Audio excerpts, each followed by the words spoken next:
هسه خلي ناخذ مثال على تايب 2.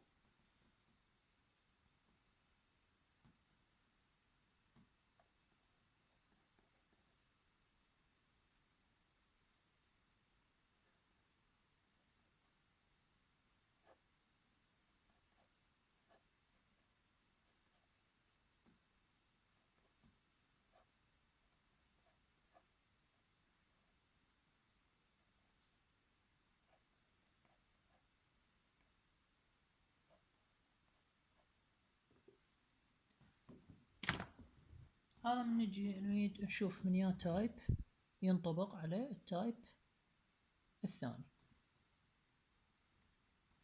زين solution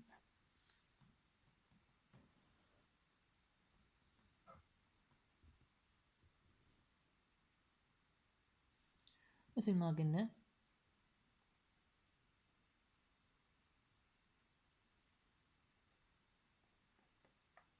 let dz by dx equal a and dz by dy equal b, then the complete integral is z equal ax plus by plus ab. هذا هو complete integral. شغلته بسيطة.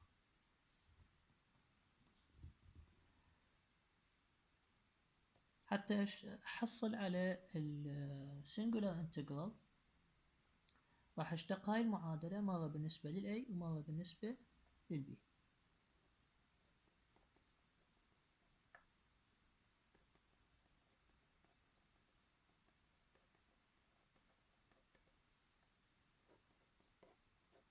partial z by partial A x plus صفر plus هنا بالنسبة للA فالB constant and equal to 0. ومن عندها شو راح استنتج؟ راح استنتج ان ال x equal minus b.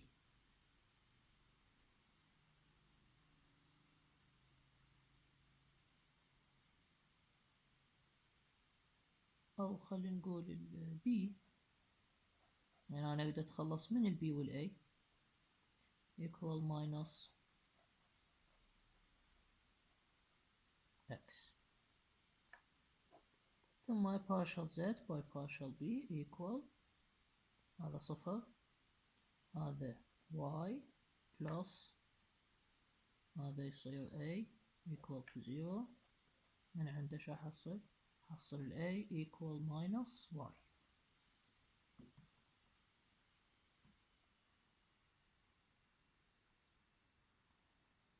نعوض مكان قيمة a و b بهاي المعادلة، راح نتخلص من ال a و b ونحصل على السنجولار انتجرال.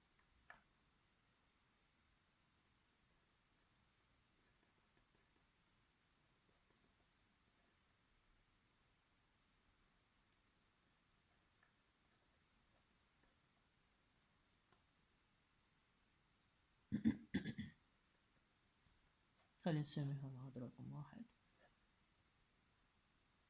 we get z equal ax يعني minus yx plus by b minus xy plus ab يعني minus y في minus x يعني plus minus في minus plus x y.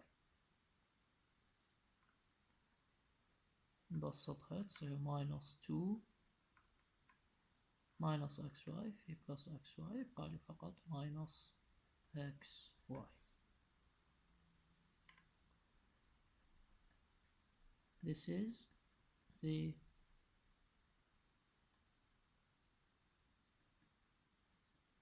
singular integral. هذا الكومبليت انتجرال وهذا السنجولار انتجرال. الجنرال انتجرال مثل ما حكينا بالمرات السابقة، هاي يعني آخر مرة راح أحله، بعد إحنا ما نطبق بالجنرال انتجرال، نفس الكليشة تنعاد. الكومبليت سوليوشن، الكومبليت انتجرال اللي عندي أعوض بمكان أنا عندي 2 arbitrary constants. إذا عندي A و C فأخلي C هي function لل A وأشتغل. إذا عندي B خلي ال B function لل A وأشتغل. موضوع بسيط. خلينا نطبقه قلنا المرة الأخيرة إن شاء الله.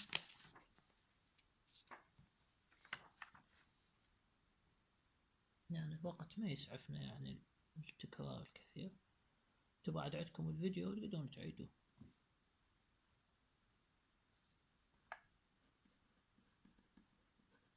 To find the general integral. هنا ما نقول put، لأن ما قاعد نشرح، نقول let. put يعني أنطي توجيه، أنطي أمر، معناتها قاعد أشرح، بس من أحل أقول let b equal f of a. then الزيت راح تساوي،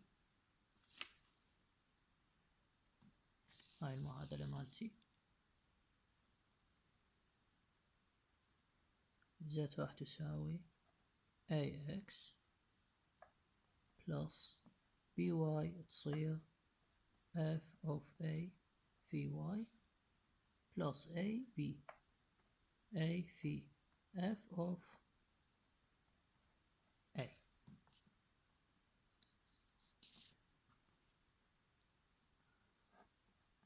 dz by dA equal، هاي المعادلة خلينا نعطيها رقم، معادلة رقم 2، هذه تصير x plus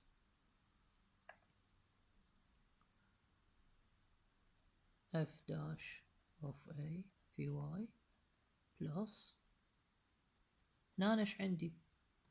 عندي الدالة فيها a وعندي a، يعني هنا شنو؟ مشتقة مضروب دالتين، فشي يصير عندي مشتقة الأول في الثاني زائد مشتقة الثاني في الأول. مشتقة الأول 1، احنا قاعد نشتق ال A كمتغير، مشتقة الأول 1 في الثاني f of a plus مشتقة الثاني f of a تصير f dash of a في الأول اللي هو a.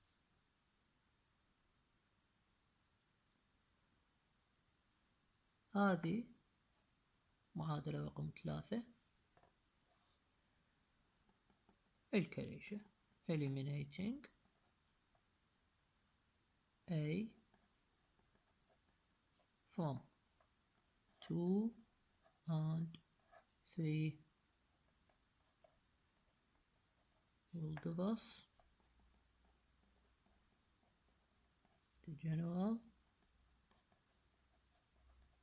integral. هذا هو التايب الثاني.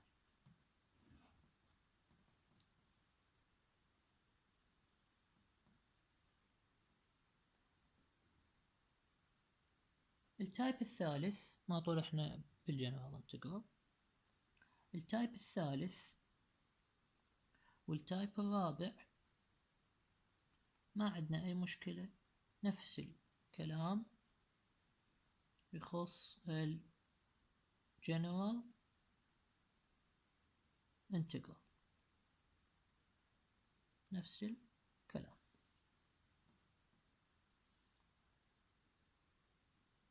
بس خلينا نشوف شوية طالت عليكم المحاضرة، بس حتى هذا الموضوع نخلص من عنده.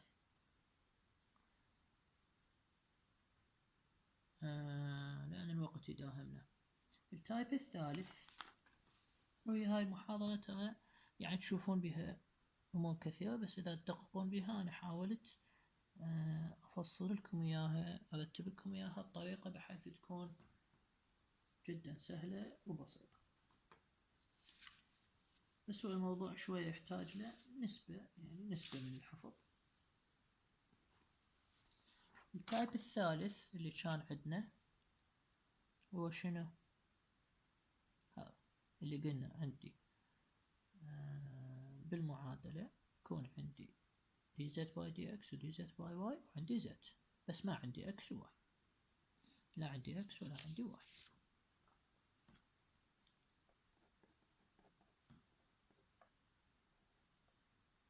تايب 3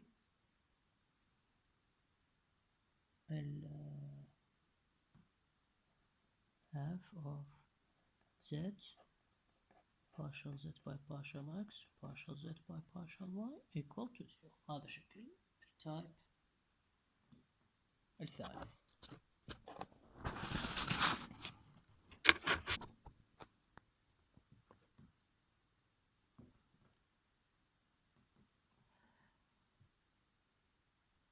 هنا أنا شو راح أقول؟ هنا أنا عندي طبعا فقط ال complete integral complete solution، شوية بتعقيد واشتقاق، ولكن البقية أن نفس البروسيجر. يعني بهذا التايب والتايب الرابع ما راح نشرح شرح جديد فقط عن ال complete solution. هنا ايش راح نجي نقول ليت ايضا شلون هناك خلينا بالتايب الاول خلينا ترايل سوليوشن، هنا راح نخلي ترايل سوليوشن واللي هو z equal f of x plus a y. z equal f of x plus a y be a trial solution of phi. زين